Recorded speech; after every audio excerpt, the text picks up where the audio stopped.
the celebration of the Feast of Malediction by the Dark Angels chapter of Space Marines. This great annual event takes place in the seclusium of the Dark Angels space fortress, which orbits the giant planet Delahan. The feast celebrates the founding of the chapter by Lion Elgonson at the beginning of the Imperial Crusades, almost 10,000 years ago. The Dark Angels are honored as the first Marine chapter. They were founded by the Emperor at a time when he still lived in the conventional sense. Within the chapter, the title of the Dark Angels leader is Custodian, an honor which acknowledges the Emperor as the chapter's true leader. The cup of retribution used in the ritual is said to be the actual vessel from which the Emperor drank at the original founding of the chapter. At the culmination of the feast, the custodian takes a small knife and cuts his thumb so that a drop of blood falls into the cup. The cup is then passed around the all-assembled fighting brethren, who each add a little of their own blood. Once every warrior has contributed, the contents of the cup are mixed with wine in a number of large open barrels. The cup is then passed from warrior to warrior, each filling it and drinking from the wine in turn. This ancient ritual is sacred to the Dark Angels, and it is considered a bad omen if a long campaign or sudden battle delays the feast. Hey guys, welcome back. We're going to pick up where we left off a couple weeks ago. And I would also like to explain my pronunciation of Lion L. Johnson, as you may know him. This was back when they were trying to be a little more subtle with the reference. So his name is spelled L-Y-Y-N, Lion, E-L-G-O-N-S-E-N, Elgonson. Or at least that's how I pronounce it. Anyways, let's move on to talking about humans. Humanity is spread throughout the galaxy in untold billions, upon 1,000,000 habitable worlds, even buried inside the very hearts of cold and airless planets. Within the realm of the Imperium are countless cultures, numberless levels of sophistication and barbarism. From the crowded technological jungles of the hive worlds to the Stone Age hunter-gatherers of the feral planets, all of these worlds have one thing in common: humanity. The humans of the age of the Imperium differ in no fundamental way from the creatures that evolved on Earth in ages past. Physically and mentally, they remain an adaptive race, capable of living in conditions as varied as arid deserts and freezing ice wastes. Although time and exposure to alien environments has created many mutations amongst the human stock, the greater majority remain untainted.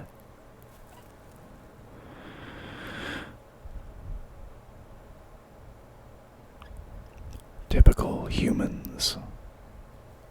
With such a variety of culture and technology, it is not strictly appropriate to talk in terms of a typical human.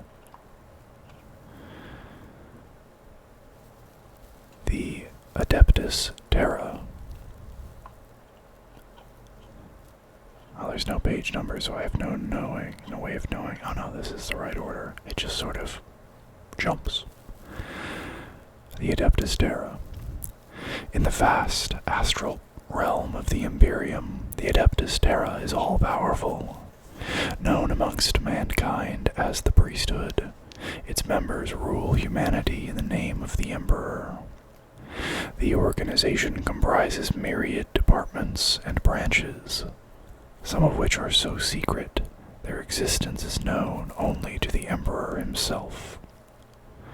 The principal of these divisions are described below. The Adeptus Custodes forms the Emperor's inner guard, whose duties are to serve and protect the Master of Mankind. A continuous rota ensures that there are always several hundred of these select warriors active within the palace, as well as a small elite of guardians who never leave the Emperor's side. Their uniforms are traditional but effective: leather breeches and boots, with a long black cloak over naked torso. Their helmets are ancient works of art. All enclosing and tall, they impart a threatening, impersonal appearance, as well as providing a battery of protective equipment and communicators. The weapons carried by these guards look very much like spears or spear guns, but are in fact lasers built to resemble the traditional and symbolic guardian spear, which has long association with the Adeptus Custodes, and which appears on their banners, badges, and other regalia. The guards themselves never leave Earth, and only rarely leave the Imperial Palace where their duties lie. Their place is by the Emperor's side. The Adeptus Mechanicus are the servitors of technology. They are often known as tech priests. Their organization is monasterial and ascetic. Their devotion to technical research is sustained by a driving dedication which may be likened to religious zeal.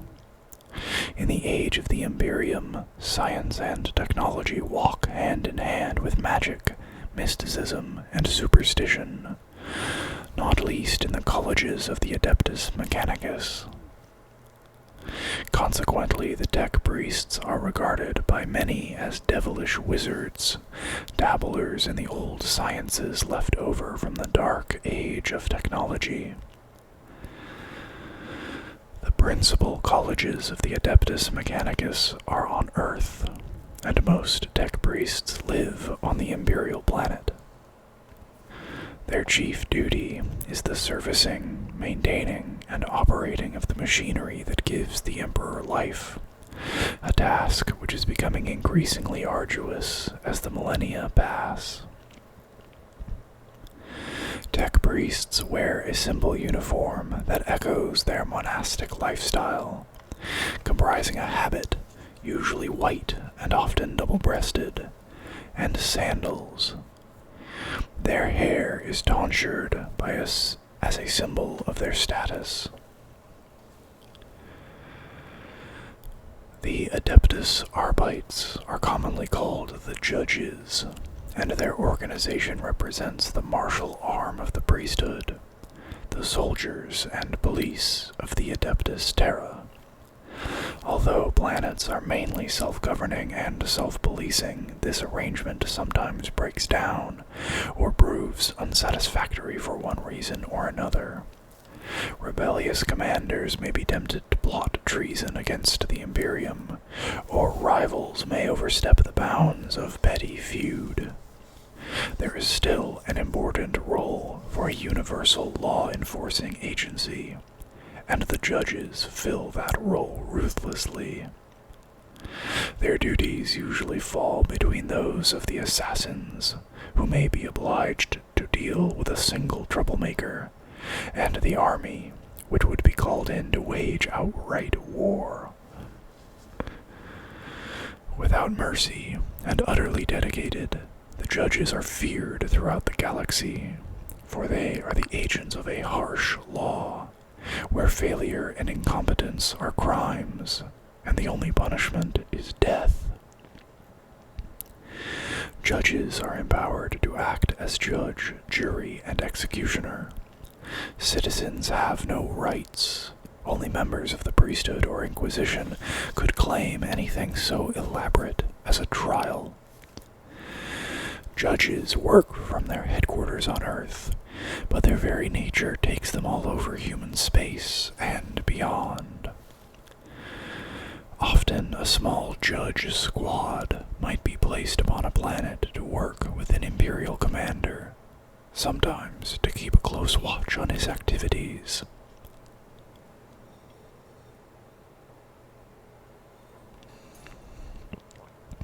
Their uniforms are basically black leather breeches and jacket, with extra padding at the elbows, knees, and shoulders.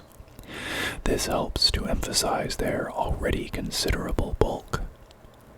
Heavy gloves and boots protect their hands and feet, whilst the head is encased within a simplified and practical version of the helmet worn by the Adeptus Custodes. The uniform conceals an undervest of mesh armor, although some judges may wear carapace or even powered armor instead. A cloak is worn as part of the full uniform, but is often discarded in action.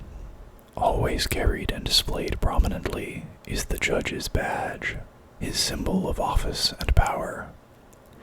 Standard weaponry comprises of either a laze pistol or bolt pistol, the ammunition for which is carried around the waist.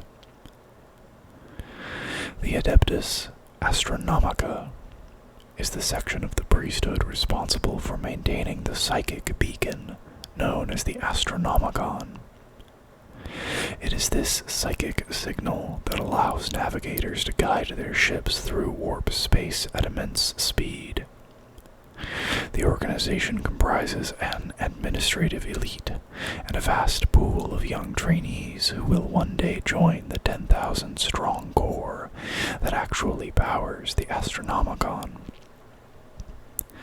Trainees are taught how to release their psychic potential by mental exercise, a process which takes but a few months. From that time onwards, they are ready to join the ranks of the psychic battery in the hull of the Astronomicon, and can be called upon at any time as old members fail and die. Few last more than 2 or 3 months in this state. Up to 100 individuals die every day in the great spherical chamber where they sit, fastened into their chairs, arranged in circular tier upon tier, physically inert, their life forces being slowly drained by weird apparatus at the focal center of the spherical hull.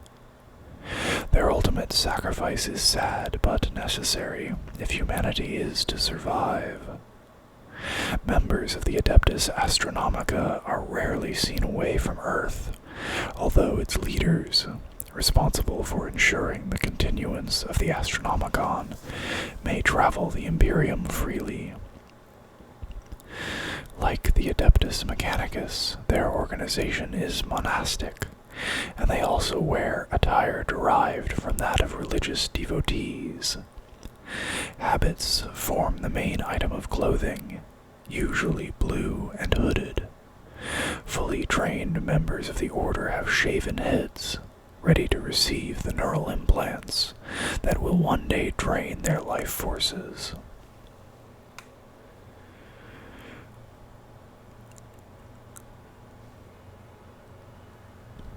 The Adeptus Astra Telepathica are commonly known as astropaths. Their role within the Imperium is one of communication. As the Imperium is so vast, the only practical means of communication is by telepathy, and telepathy over interstellar distances can be achieved only by the astropath. This vast and supremely important organization is too diverse to discuss fully here, and is described in more detail within its own section. The Administratum represents the vast bulk of the multi-million-strong priesthood.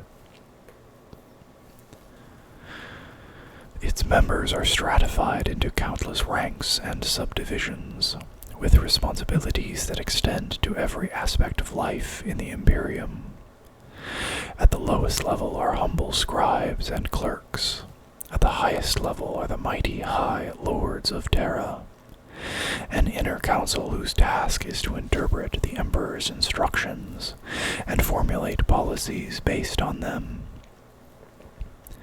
The most powerful of all Lords of Terra is the Master of the Adeptus Terra, chosen by the Emperor himself, and the practical figurehead of the whole Imperium. Whilst the main administrative center is Earth, the Administratum also have countless minor posts scattered throughout the galaxy. These are called temples, and each temple houses a staff comprising members from several divisions of the Adeptus Terra, as well as the Administratum. These buildings combine the functions of church, fortress, barracks, jails, and office for the members of the priesthood that inhabit them. Like other non-combatant servants, the members of the Administratum wear a monastic style of dress, but their habits vary in color according to rank and, to some extent, area of responsibility. The basic color for the lowliest scribe is black, whilst as an individual's standing increases, so his clothing is lighter, various shades of gray, and eventually pure white. Only the High Lords of Terra wear red robes, but they may wear pure white for informal occasions and daily use. Higher-ranking members are likely to carry weapons, and even the lowest ranks may carry weaponry if they are away from Earth. Members of the Administratum are a common sight throughout the galaxy, gathering information, assessing taxation productivity, and making reports for appraisal back on Earth. Other divisions are numerous and sometimes obscure. Of most interest are the Assassins, a group judged important enough to warrant their own descriptive section.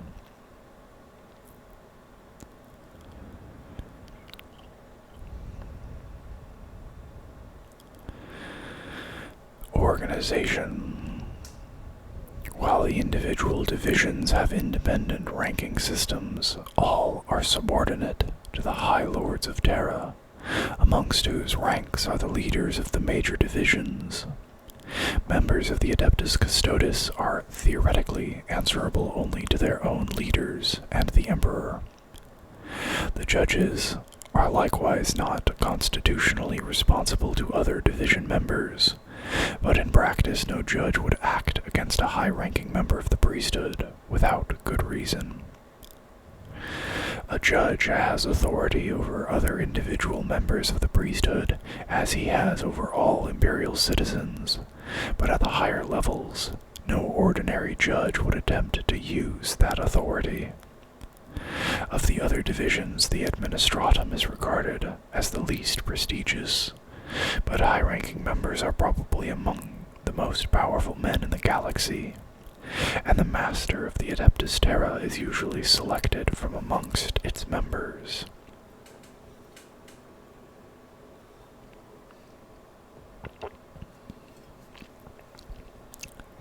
Equipment. With the exception of the judges and the guard, the members of the Adeptus Terra are not warriors. It is true that the most important amongst its ranks habitually carry weapons for their own protection. It is a hostile universe, after all. But such weapons would generally be small, easily concealed pistols or hand arms. The only weapon carried by all members is the knife, and this is a utilitarian tool as much as a weapon. High-ranking members of the Adeptus Terra would be at liberty to carry what weapons, armor, and other equipment they liked. A typical member of the Administratum is illustrated below.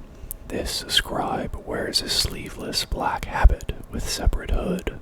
At his waist he wears a broad belt carrying his long knife, encrusted with the mark of his department and office.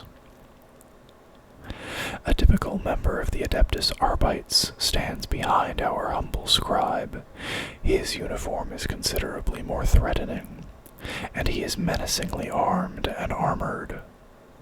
His thick padded jacket conceals a protective mesh vest, whilst his shoulders, elbows, and knees have their own separate pads. The weapon is a bolter, a rapid-firing automatic gun with explosive ammunition. And just in case you were wondering, yes, he does look a little bit like Judge Dredd.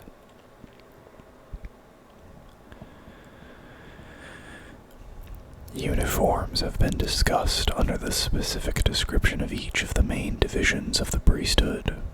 In addition to these basic uniforms, there are additional honor badges or merit awards which are sewn onto the habit. Older members of the priesthood might boast several such badges. The countless departments and subdivisions of the administratum also have their own badges, including rank insignia and indications of responsibility. The chart below summarizes the habit colors and badge markers for each of the major divisions. Custodes, black. Mechanicus, white. Arbites, black. Astronomica, blue. Astra Telepathica, green. Administratum, black, gray, and white. High Lords of Terra, red. And then we have this really crazy table for generating weapons for characters, which includes things like needle pistols, hand flamers, Webers, bolt pistols, bolt guns, power axes. And then we have mesh carapace and powered armor, knife or sword, of course, chain sword, neurodisruptor, power glove, all kinds of really crazy stuff, displacer armor, refractor armor, bionic parts, chainmail armor, crossbows, Frenzens, hafted weapons, jump packs. This is all for the Arbites. Shields, shotguns, etc.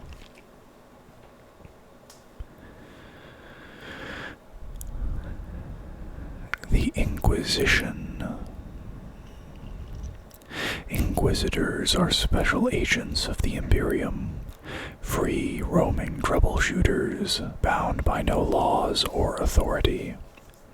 Every Inquisitor is empowered to investigate any possible or potential threat to the future of humanity, whether that threat comes in the form of political aggression, administrative inefficiency, or genetic deviation. There are no bounds to the Inquisitor's field of operations. Alien plots, mutation, corruption, crime, and incompetence all come under his jurisdiction. Inquisitors usually operate alone, but where necessary they will requisition, hire, or purchase men and materials to help with their duty. Many Inquisitors maintain a small personal staff to aid them in their work. They may also request the cooperation of the Adeptus Terra in matters where their special forces are required. The most common threat posed to humanity, and therefore the most common problem faced by the Inquisitor, is that of psychers. The Inquisitor must be on his guard not only for individual psychers, who are mostly harmless, but for organizations, secret cults, and other so-called revolutionary groups, working to protect and hide emergent psychers. Although such groups might start with good intentions, they always fall under the sway of psychically attuned aliens. creatures that wish only to destroy or enslave mankind. Another great threat to humanity which the Inquisition labored to expose is that of mutation, the constant pollution of the human gene pool. Although most mutations are harmless, if the race is to develop into the new, psychically aware creature envisioned by the Emperor, other sinister and potentially dangerous mutations must be destroyed. Mutations which affect psychers can produce creatures almost as great a threat as some of the psychically attuned aliens. His work through the galaxy has earned the Inquisitor the name of witch hunter, torturer, and worse. Where necessary, he is both of these and things more terrible, for any means justifies an end so vital and so endangered.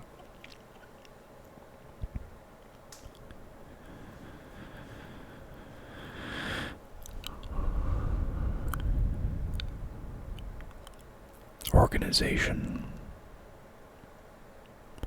Every Inquisitor is a free agent, operating independently of other Inquisitors or central authority. They would, however, regard it as a matter of honor to respond to fellow Inquisitors.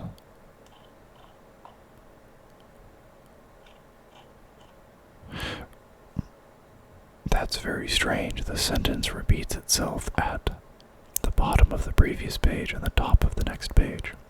Fellow Inquisitors in trouble or requiring assistance. Similarly, the first loyalty of every Inquisitor is to the Emperor, and an imperial command would be obeyed whatever the circumstances. Of all the Inquisition agents, only one, the Master of the Inquisition, may be said to rank above the others. He works directly with the Emperor on Earth, and has direct access to the Emperor himself. His task is to report on the Inquisition's mission to the Emperor, and to communicate the Emperor's commands to scattered agents throughout the Imperium. Equipment. There is no item of equipment which is unavailable to the Inquisition. Their very duty places them in constant contact with exotic, often alien technology. Equipment carried by each agent is a matter of individual choice, and might be varied depending on circumstances. Most Inquisitors wear powered armor, often discreetly hidden under a tabard and worn without a helmet. An armor energy field of some kind would feature on the equipment list of almost all agents. Weapons carried at all times would include at least one pistol, usually a bolter, and a sword, often a chain sword or power sword. Older, richer, or luckier agents might even boast Jacaro digital weapons, even as many as 10, although 1d4 would be more usual. A typical Inquisitor is represented here by the renowned Obi-Wan Sherlock Clouseau, a tireless exposer of psychic misdeeds and genetic deviance. He wears a suit of skin-tight powered armor under a long, enveloping cloak. Like most Inquisitors, he disdains the open wearing of a helmet in favor of civilian headwear. Inquisitors tend to be eccentric in their dress as well as their lifestyles.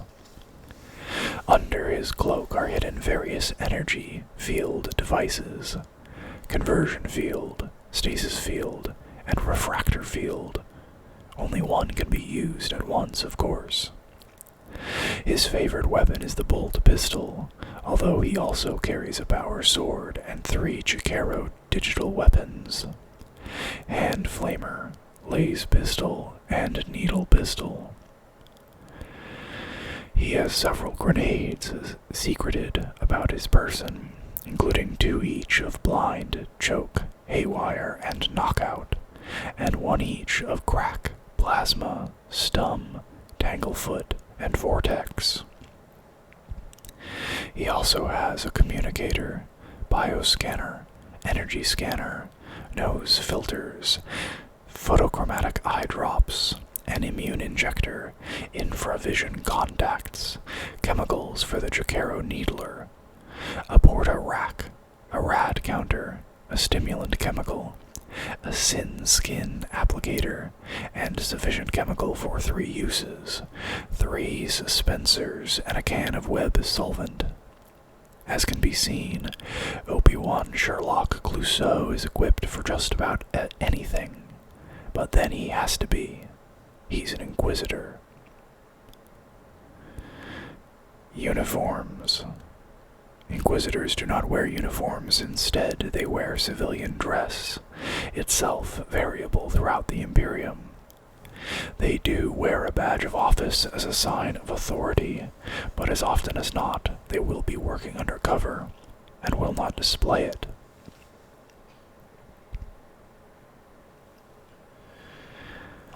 And with that, I have one more thing I want to read, and I will try to remember to post this image as the thumbnail, because this is a very interesting image. A man may die yet still endure if his work enters the greater work. Time is carried upon a current, incepted by forgotten deeds. Events of great moment are but the culmination of a single carefully placed thought. As all men must thank progenitors obscured by the past, so we must endure the present, that those who come after may continue the greater work. The chime of eons, Garba Moharo Perfectus, of Adeptus Mechanicus. I hope you guys enjoyed the video. If you did, please consider liking it and subscribing to the channel, and I will see you guys later.